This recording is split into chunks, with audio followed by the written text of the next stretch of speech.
Saludos amigos del Vocero Hispano TV.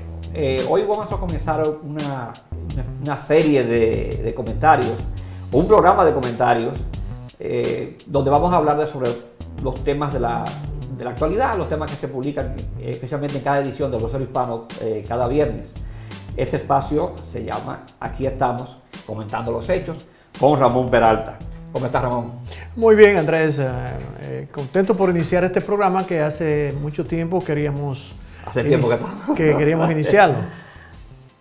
Así que... Hay muchos temas en el medio y mucha gente, porque como te decía la semana pasada, decía el prócer de la independencia de Cuba que en la política y en la vida hay cosas que se ven y cosas que no se ven, y que muchas veces las cosas que no se ven son más importantes que las que se ven. Entonces, lo que nosotros vamos a hacer en este programa es comentar las cosas que no se ven de las noticias. Sí, claro, y sobre todo en este momento, Andrés, que muchas escuelas de periodismo están cuestionando el hecho de la difusión de noticias por las redes sociales, donde se corren muchas cosas sin ser chequeadas y eso está creando serios problemas, sobre todo para que la gente pueda percibir la realidad de lo que está pasando. Sí. Los medios sociales están dando un gran servicio porque han democratizado la información, es decir, antes del internet y los medios las páginas sociales, la gente solamente se podía informar a través de los canales de televisión, de los medios informativos. Entonces, el internet ha democratizado eso para que la gente se pueda informar de cualquier medio, que la gente puede ya divulgar de manera abierta sus cosas. Pero una cosa buena también trae una mala. La desventaja de eso es que la gente pone muchas cosas en los medios sociales, pone informaciones que no son correctas, informaciones falsas que tienden a ser peligrosas. Fíjate, si es peligroso que un medio de información esté siendo manejado por gente que no sabe periodismo, imagínate lo peligroso es que todo el mundo esté haciendo periodismo y todo el mundo esté divulgando cosas. Eso es un tema muy interesante y el sistema de información está cambiando bastante, pero tenemos que ir aprendiendo en la marcha. Es decir, la gente tiene que ir aprendiendo a no estar poniendo cosas en la web que no están confirmadas. Yo le sugiero siempre a la gente que cuando vayan a compartir algo en la Facebook, por ejemplo, asegúrense de que están compartiendo algo que es correcto, una fuente de información fidedigna. Es decir, porque alguien ponga por ahí en su página de Facebook que el mango hace daño o que el guineo o que las bananas están dando cáncer. No lo comparta. Si eso no viene de la Sociedad Americana del Cáncer, de una institución con credibilidad, no lo comparta. Bueno, como dijiste, es un tema que podremos tocar en amplio. Sí, en otro momento, ya que es bastante amplio y, como dijiste, muchas veces creo que aunque hay parte de que es bueno, pero tiene muchas cosas malas. Hablando de temas, Andrés, recientemente fracasó en el Senado el intento de los republicanos en desbancar el programa de salud de Obama. ¿Qué te parece? ¿Cuál es la situación real de este problema? Lo cierto es que es una alegría que haya fracasado, porque este plan republicano lo primero es que no es una reforma de salud ni es un plan de salud, es simplemente un acto deliberado de destruir algo que hizo la administración anterior, sin importarle si es bueno o malo. El asunto es que eso lo hizo la administración de Obama y hay que eliminarlo. Es decir, entonces, sin tomar en cuenta que, según los expertos en el tema, 26 millones de personas iban a quedar sin seguro médico. Sí, sí, es una proyección hasta el, Hasta el año 2020, 2020. Sí, 2020 o 26. Pero so far de inmediato iba a dejar por lo menos, pienso yo, a unos 14 millones de personas sí, sin seguro médico. En realidad, y más que eso, Andrés, detrás de esto es que el propósito de atacar el programa viene con diríamos, con la carga de dar a las personas de recursos y a las empresas darle impuesto a cambio de eso. Es decir, es castigar a cerca de 20 millones de norteamericanos pobres para beneficiar corporaciones y gente de dinero. Es decir, que como dijo Obama, eso es solamente un traspaso de millones de dólares de los pobres a los ricos. Sí, en realidad, como se ha estado hablando mucho en algunos sectores, tenemos un sistema que, aunque mucha gente no le gusta la crítica, hay que criticar porque en realidad estamos perdiendo el sentido democrático de la sociedad en cierta manera. Es decir, el sentido de la solidaridad. Sí, la democracia se está yendo para beneficiar cada vez más a un pequeño grupo, en este caso el grupo del dinero. Entonces, ellos dicen, esta mañana escuchaba a un legislador republicano que ellos van a intentar de hacer algunas modificaciones, porque esas modificaciones que plantean en realidad no remedian el problema. Es decir, ellos no están presentando, como tú dijiste, un plan para reemplazar, sino simplemente destruir el programa y ya. Sí, ya. Entonces, nosotros, sin sentido totalmente. Sí, totalmente sin sentido, y por eso esperamos que en cierta manera algunos recapaciten y que la situación se quede como está, porque aunque el programa de Obama tenía sus limitaciones, pero limitaciones que le impusieron los mismos republicanos. Sí, sí, claro. No fue más completo porque ellos se oponían rotundamente a muchas cosas. Sí, no, y en realidad, Andrés, es importante señalar para que muchas personas entiendan, es increíble que un país tan rico como este no ofrezca servicio de salud pública a sus ciudadanos. Y otra cosa, Andrés, es que muchos de los legisladores republicanos, cada vez que tocan el tema, dicen que los premios de los seguros están subiendo. Como si las grandes compañías aquí de seguros fueran ajenas al problema, así que no son intocables, que mejor es sacrificar a un pueblo para que las grandes compañías de entonces seguros. Entonces culpan a la reforma de salud del aumento de los precios de la prima de seguro, sí, pero no culpan a las compañías de seguro, que son las que suben los precios. Sí, muy bien, muy bien. Entonces, yo creo que vamos a estar, porque ellos dicen que volverán después del receso de ahora del 4 de julio, otra vez a querer pasar el Dios quiera y que no pase. Vamos a hacer una pequeña pausa y volvemos.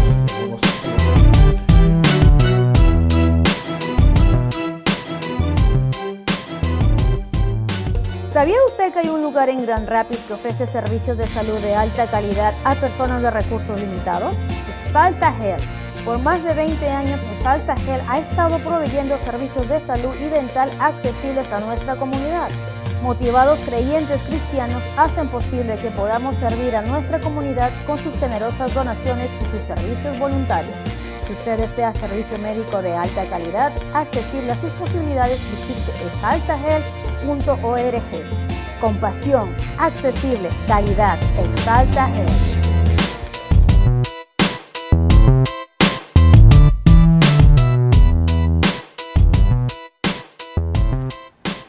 Seguimos aquí estamos comentando los hechos. Queremos decirle también a nuestros amigos televidentes del Vocero Hispano TV que este programa que ustedes están viendo ahora mismo fue grabado, pero que la próxima semana este programa va a ser en vivo para poder nosotros recibir las preguntas de ustedes a través de live stream del Facebook.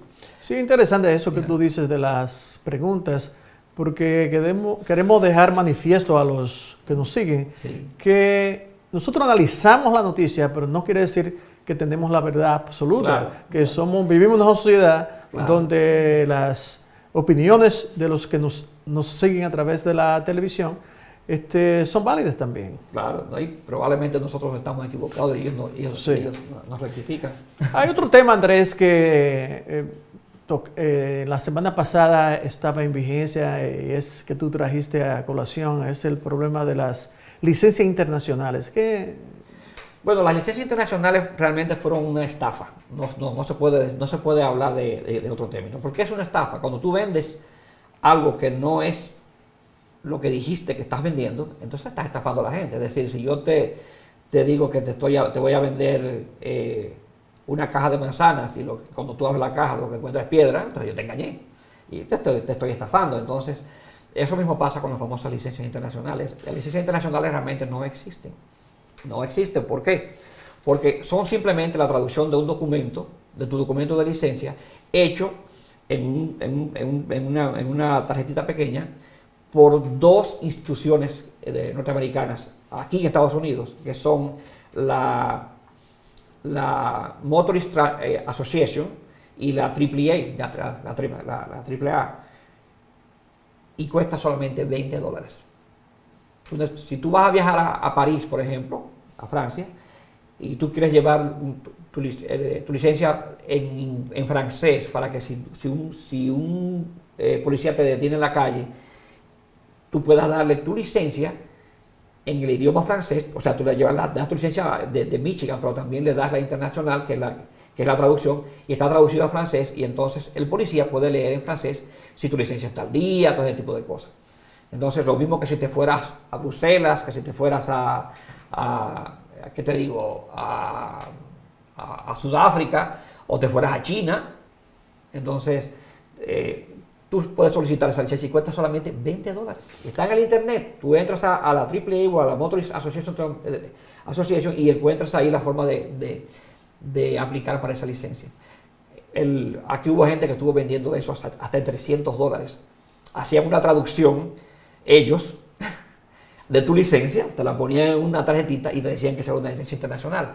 Claro, eso fue un invento que comenzó en la Florida y hubo gente aquí que se prestó para eso, o que también fue tomada en su buena fe, creyendo que estaba haciendo negocio, pero realmente estaba estafando a la gente, porque eso no existe. Sí, porque existe, según yo tengo entendido, un acuerdo internacional donde las naciones reconocen la licencia de otros países. Eso es diferente, Correcto. Claro, como tú acabas de decir, de que hay una licencia de validez internacional. Simplemente es que su licencia de su país tiene validez. Pero recuérdate, Andrés, también que esa licencia internacional, entre comillas, se vendía a personas que no tenían licencia ni de su país ni de nada. Entonces, se vendió haciéndole creer a las gentes que era un documento oficial. Y la gente, aquí en el periódico El Vocero, llamaron gente que vendían esas licencias para anunciarse en el periódico. Y yo no les acepté los anuncios. Porque nosotros no vamos a ser parte de una estafa. Pero ahora también están engañando a la gente con otro cuento. Te voy a decir esto y hay que estar bien claros en eso. Es cierto que de acuerdo a los acuerdos, valga la redundancia, internacionales, tú puedes conducir en el estado de Michigan con una licencia de tu país. Eso es cierto. Pero tampoco no se puede hacer feria de eso. Se puede hacer fiesta de eso, porque eso es cuando tú estás de visita. También hay quienes están vendiendo por ahí ahora traducciones a tu licencia de conducir de tu país, como si estuvieran vendiendo una licencia, y la están cobrando. Y eso es una estafa también. Eso es una vulgar estafa. Sí, cuando aquí se estaba vendiendo la licencia internacional, yo les recomendaba a todo el mundo, decía, no, ten en tus manos simplemente, si tú no puedes tener una licencia de Michigan, ten una licencia de tu país y tenla en tu mano. Es porque eso te va a evitar a ti que te den un ticket o que te puedan apresar por andar sin licencia.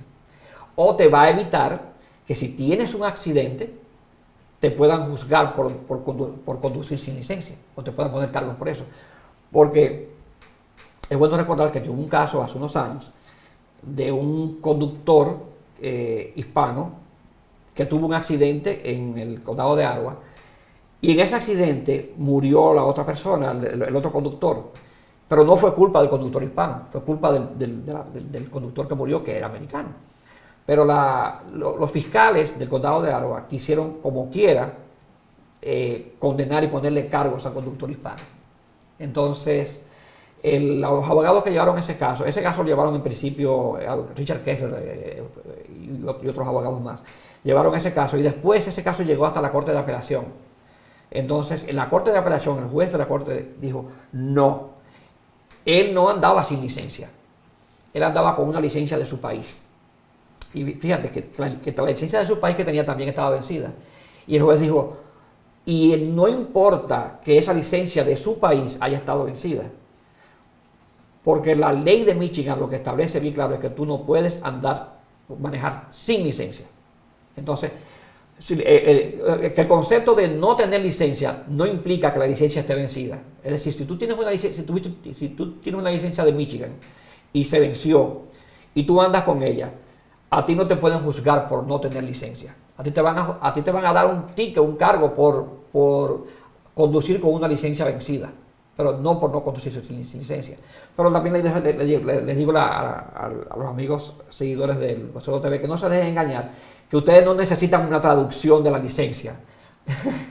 y además la única traducción, y lo repetimos, la única traducción oficial de una licencia extranjera es la genuina licencia internacional que te la da esas dos agencias. Y son $20 que cuesta cada una, solamente. Otro caso interesante, Andrés, es que surgió esta semana. Es el caso de un niño que asesinó al amigo de su mamá Celulares. porque supuestamente este señor maltrataba físicamente a su madre. Y entonces la resolución es que el niño fue puesto en custodia de la Corte Juvenil y hasta que cumpliera 21 años de edad.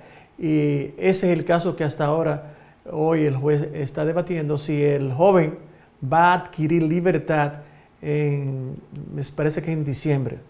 Sí, es un caso muy interesante porque recientemente, si no me equivoco, fue el año pasado, la Suprema Corte de Justicia de los Estados Unidos se pronunció respecto a eso, de que los menores de edad no pueden ser condenados a vida en prisión, porque eso es inconstitucional, está en contra de todos los tratados de los derechos humanos de los cuales Estados Unidos es signatario. Entonces, pero en Michigan se han condenado, hay cantidad enorme de jóvenes, de menores de edad, que fueron condenados a por vida en prisión. Entonces, la Suprema Corte de Justicia se pronunció en ese sentido y muchos abogados de Michigan han comenzado a presionar entonces y a introducir apelaciones para que los casos de muchos muchachos que fueron condenados a de por vida en prisión, esas penas sean reducidas. Sí, sobre todo en este caso que era un niño, Sí. prácticamente. Y es interesante estos casos, porque el año pasado se estaba debatiendo fuertemente el hecho Sí. de que las prisiones se hayan convertido en almacenes. Sí, Y sobre todo, la mayoría de las minorías. Tenemos una gran cantidad, como tú decías aquí en Michigan, de niños que cometieron crímenes y a los cuales se le aplicó la pena de muerte. Es interesante. Pena de por vida, incluso. De por vida, sí. Sí. Es interesante el tema porque en los años 90, recuérdate que hubo una etapa de que había que las leyes debían ser rígidas para combatir el crimen, y en realidad eso no llegó a ningún buen resultado. Simplemente ha llevado a que las cárceles, como tú decías, estén repletas de personas sin ningún remedio para la sociedad. Los países de Europa, digo Francia, Inglaterra, países desarrollados de Europa, Bélgica, Holanda, la mayoría de ellos tienen como pena máxima 20 años. La máxima, 20 años. Porque se ha demostrado, todos los estudios han demostrado, incluso, si no me equivoco, Bélgica tiene el máximo es 10 años.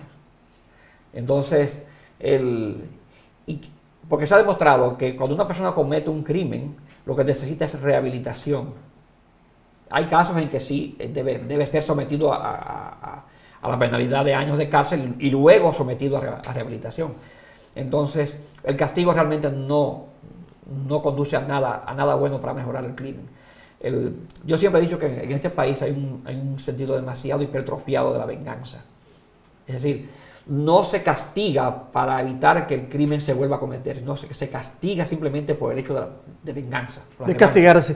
Sí, Entonces, el hecho que tú apuntas es sumamente interesante por el hecho de que la gente muchas veces no coincide que la cárcel es para rehabilitar a un individuo. Es decir, la cárcel no es simplemente por el hecho de penalizar, es rehabilitar. Entonces, tenemos cárceles, como vuelvo y repito, y el tema se está debatiendo mucho hoy, de que son almacenes de gentes y donde muchas veces, dice que un 85% de las personas que cometen, de los jóvenes, sobre todo que cometen crímenes, vuelven otra vez a reincidir. Claro. Entonces, en ese sentido, las cárceles y el sistema de justicia no está cumpliendo con su función. Entonces, en este caso de este joven, el juez ha dictaminado que esperar hasta diciembre, porque el joven se ha comportado bien, el joven está estudiando y le han permitido recientemente hacer una visita a sus familiares, porque en realidad se ha cumplido la función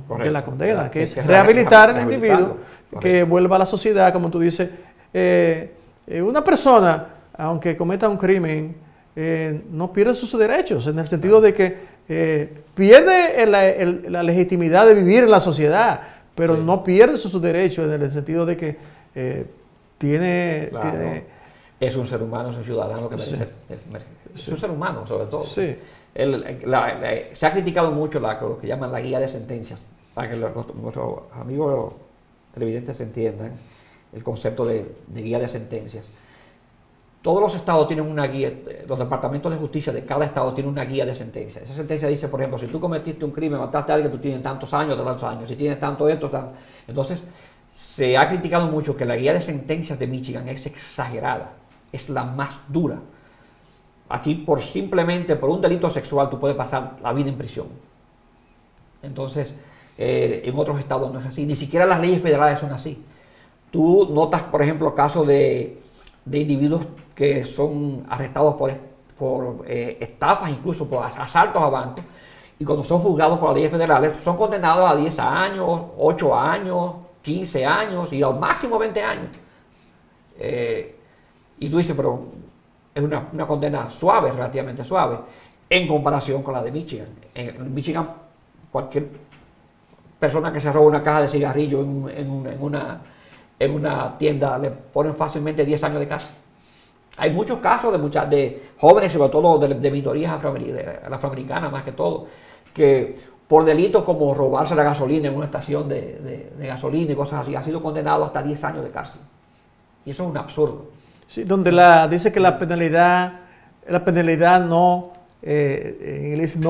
marcha el crimen, es decir, exacto, eso es interesante. Tú sabes también que eso se está discutiendo mucho hoy en el caso de las drogas, que se ha comprobado que es totalmente inservible, en el sentido de que no es justo, por ejemplo, que un tipo con una primera ofensa de cargar marihuana en su bolsillo se le condene automáticamente sin tener derecho a la defensa. Sí.